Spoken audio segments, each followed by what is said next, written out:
Episódio patrocinado por Eizo, os melhores monitores para tratamento e edição de imagens. Adobe, revolucionando a forma como o mundo interage com ideias e informações. Photoshop Conference, o maior evento sobre Photoshop da América Latina.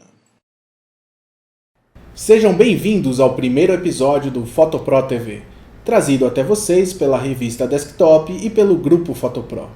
Meu nome é Alexandre Kise e a partir de agora vocês poderão assistir às mais surpreendentes novidades sobre Photoshop, Illustrator, InDesign e outros aplicativos que fazem parte do nosso dia a dia e conhecer em primeira mão o que existe de mais atual em termos de evento, hardwares e plugins. Quero ainda destacar que vamos receber muitos convidados trazendo as mais quentes novidades do mercado, debater assuntos relacionados à fotografia, tratamento, edição, pré-impressão, 3D e muito, mas muito mais para você. O mais legal é que você pode fazer parte do conteúdo do nosso podcast, enviando dicas, sugerindo temas para serem abordados ou pesquisados e até quem sabe participar aqui no estúdio. Para isto, basta você mandar um e-mail para podcast@photopro.com.br. Por isso, fique ligado a cada novo episódio e mantenha-se sempre atualizado. Aproveitando que eu estou falando sobre novidades, afinal de contas, não é todo dia que a gente lança um podcast dessa forma, com esse conteúdo e qualidade, eu vou colocar uma dica sobre o Photoshop CS4. É uma das dicas que vai de encontro com o que eu mais falo durante cursos, treinamentos ou mesmo durante os eventos que eu participo por todo o país, que é você trabalhar com altíssima qualidade, mas sem abrir mão da produtividade.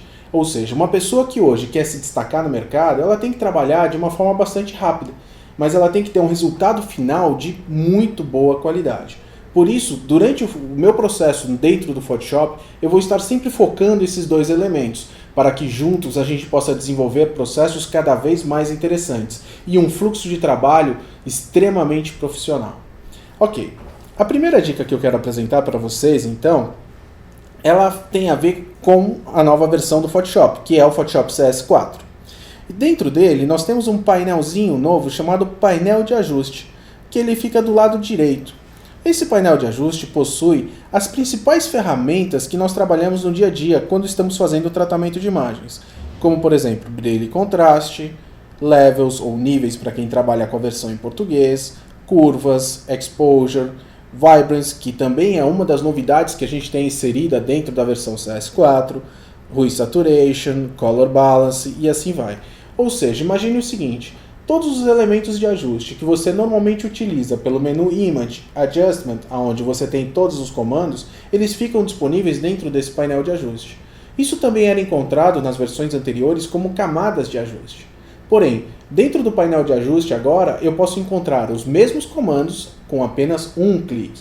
Isso significa então que tarefas que eu fazia antigamente usando 10, 15 cliques, agora eu posso fazer a mesma coisa com 2 ou 3 cliques, por exemplo. Processos que normalmente eu demorava 10 minutos, hoje eu faço em 3, 4, 5 minutos no máximo. A gente está falando de uma redução aqui de praticamente 50%. E isso é bastante radical para qualquer operador, ou seja, para qualquer profissional envolvido dentro do processo. Então analisem o seguinte, eu tenho a minha imagem inserida, já está aberta, ela está um pouco lavada, como a gente pode ver, e eu vou determinar que essa imagem tenha mais contraste. Para isso, eu clico em cima do ícone da curva. Você vai notar que automaticamente a minha caixa de diálogos já virou a caixa de diálogo da curva. Daí surge a segunda dica, legal, mas em que parte dessa caixa de diálogo eu tenho que clicar? Eu tenho que pegar na curva na parte mais superior, ou eu tenho que pegar na parte mais inferior? Em que lugar eu vou pegar essa informação? E a grande sacada do Photoshop CS4 é que existe uma ferramenta nova chamada de Target Tool, que é essa ferramentazinha que está presente dentro do ajuste de curvas. Você também vai encontrar essa mesma ferramenta em algumas outras áreas do Photoshop, porém nesse caso a gente vai focar o trabalho dela em cima de curvas. O que essa ferramenta faz? Primeiro, ela, enquanto você está movendo o mouse, vai mapeando exatamente o ponto que aparece em cima da curva. A partir daí, se você quiser fazer qualquer alteração, basta você clicar na imagem e arrastar a imagem para baixo, ela vai ficar mais escura. Se eu levar essa mesma informação para cima, ela vai ficar mais clara. Então notem, se eu quero mais contraste, eu vou trazer o céu mais para baixo, porém quando eu fiz isso, eu achei que essa parte aqui do cimento ficou um pouco escura. Notem que o Photoshop automaticamente já mostra o segundo ponto na curva. Eu clico em cima desse ponto e vou começar a levar ele para cima. Deixei essa informação um pouco mais clara. Dessa forma o céu ficou muito forte. Clico em cima dele e volto um pouquinho até achar o ponto ideal que eu preciso na foto. Entenderam o que eu fiz aqui? Eu simplesmente peguei a ferramenta de Target, cliquei na imagem e arrastei ela para cima e para baixo para deixar aquela região mais escura ou mais clara. Diferente do que a gente tinha antes, que era aquela característica técnica, onde a pessoa sabia exatamente, essa parte é a parte mais baixa da curva, vou ter que pegar essa parte e levar para cima ou para baixo. A partir de agora eu tenho um ajuste muito mais intuitivo. E ao final, o que é interessante é que esse ajuste intuitivo vai se tornar também um ajuste mais preciso. Por exemplo, vamos para o segundo exemplo. Tem uma segunda imagem que também tem um problema semelhante. A imagem está um pouquinho lavada nesse momento. Vou adicionar um novo layer de curva, então a gente já sabe, pelo painel de ajustes, eu clico em cima do ícone de curvas, automaticamente a interface se transforma, pego a ferramenta de Target e vou definir que nas áreas escuras essa imagem vai ficar um pouco mais escura e nas áreas claras da imagem a imagem vai ficar mais clara. Então eu simplesmente vou arrastando. Posso pegar até um ponto intermediário e fazer o ajuste que eu quero nesse momento e eu estou ganhando todas as informações referentes ao contraste. Eu melhorei bastante a condição que eu tinha da imagem. Se eu quero visualizar a imagem antes e depois, basta eu clicar em cima desse olhinho e eu posso ver a imagem como ela era antes, pode ver muito mais lavada, e agora com um contraste muito mais interessante, antes e depois. Isso também pode ser feito se a gente clicar no olhinho na parte de baixo do painel de ajustes, antes e depois. Eu tenho essas informações inseridas aqui. A continuação desse processo pode acontecer de duas formas. Se eu já terminei a imagem, basta fazer o quê? Unir as duas camadas, Flatten Image. Ou se eu quero inserir algum outro ajuste, você vai ver que o painel também permite recursos muito simples. Por exemplo, uma vez o primeiro ajuste pronto, e a gente já viu ele ligado e desligado, eu posso voltar para o painel original, entrar, por exemplo, em cima de um outro comando, como por exemplo o Vibrance, e simplesmente adicionar um pouquinho mais de saturação com a opção Vibrance colocada aqui.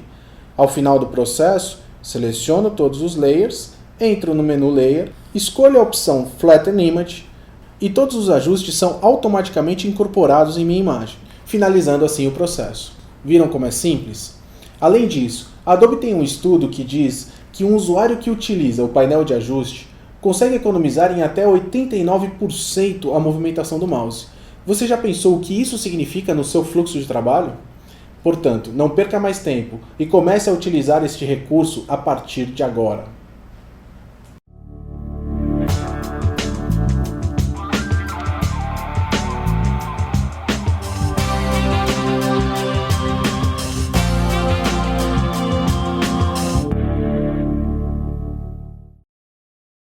É muito comum conversar com usuários por e-mails, em eventos, ou seja, em vários locais diferentes e algumas vezes tirar algumas dúvidas. Essa dica que eu vou apresentar para vocês agora é justamente uma dica que muitas vezes os usuários me perguntam. E assim, para quem trabalha com grandes volumes de fotografia social, é indispensável. Aonde foi parar o Web Photo Gallery? Que até então, no Photoshop CS3, todos tinham o costume de entrar no menu File, entrar naquela parte de automação e você tinha o Web Photo Gallery disponível para você fazer o seu site de web. E de repente no Photoshop CS4 esse cara desapareceu. Mas na verdade eu vou mostrar para vocês que ele não desapareceu. Ele simplesmente foi colocado em outro local.